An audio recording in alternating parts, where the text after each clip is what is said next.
I was recently asked about the US imposing 100% tariffs on semiconductors. Let's talk about it. The US imports about $70 billion of chips per year, accounting for on the order of 10% of total industry billings.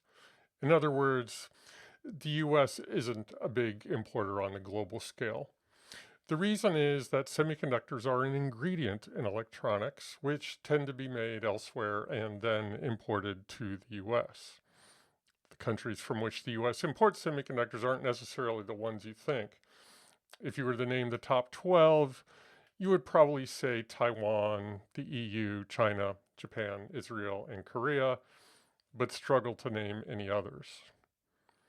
Malaysia exports almost as much as Taiwan, and Mexico, Vietnam, Costa Rica, Thailand, and Philippines round out the top 12. Why is that? These countries are home to assembly and test operations. To understand what this means, let's talk about what a semiconductor is.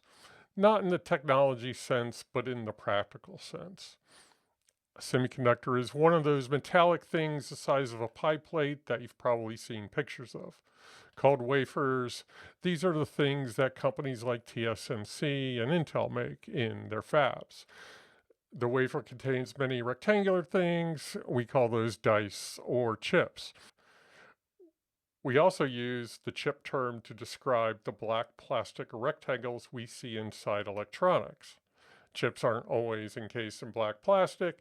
They can be on some kind of substrate and covered by a metal lid, for example. However they're housed, we're now talking about an assembled product. Inside it is one of the rectangular metallic dice cut from the wafer. Assembling chips into packaged products and testing them is done in locations with low-cost labor. Malaysia, in particular, has developed a special competence in this process and is where many outsourced assembly and test companies operate. In most cases, it costs pennies or a few dollars to assemble and test a chip. It's an essential process, but not one that adds a lot of value.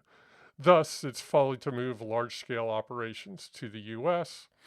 In light of that, the motivation to tariff imports from these countries, that is, the taxation of offshore assembly and test, is unclear.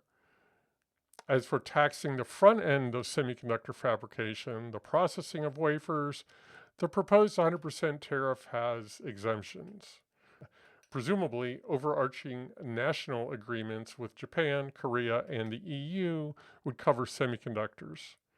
It sounds like the US president may exempt companies building fabs in the US, although it's unclear if the exemption would cover all products from the companies and those where the wafer fabrication is in the US, but assembly and test is abroad. In addition to exemptions, US tariff policies haven't been detailed and have fluctuated almost daily to the annoyance of companies that need stability before they commit to investments, particularly something like a multi-million-dollar project like building a fab. An example of a company responding to pressure, TSMC is building a fab in Arizona. Keep in mind, however, that a lot of chips are already made in the country, in the United States. Intel, Micron, and TI are all American companies that have US fabs, for example, and there are many others. While confusion owing to unclear and shifting policies is bad for business, any taxation depresses trade, which is how businesses generate value. In any exchange of goods or services, both parties walk away with more value than they had before the transaction. Otherwise, one or both sides wouldn't engage in the trade. Governments that have sought to manage trade see more asset bubbles, misallocation of resources, and slower growth in similar countries favoring free trade. It's why even after the post-war boom, the US and its relatively more free trade policies has outgrown Europe.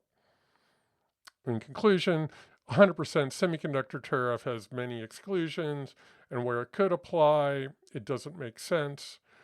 Moreover, the details of how the policy will be applied remain unclear. Meanwhile, the U.S. administration's capriciousness is leading to theatrical promises of investment. Ultimately, it'll dissuade not only reshoring of manufacturing, the kind of thing that the country moved away from as it pursued higher value activities like engineering, but also the offshoring of those high value activities as well. Perhaps the US shouldn't turn the clock back to a time when it was a manufacturing country, but instead go back further to when it was an agrarian society. If you're going to implement retrograde economic policies, why settle for half measures?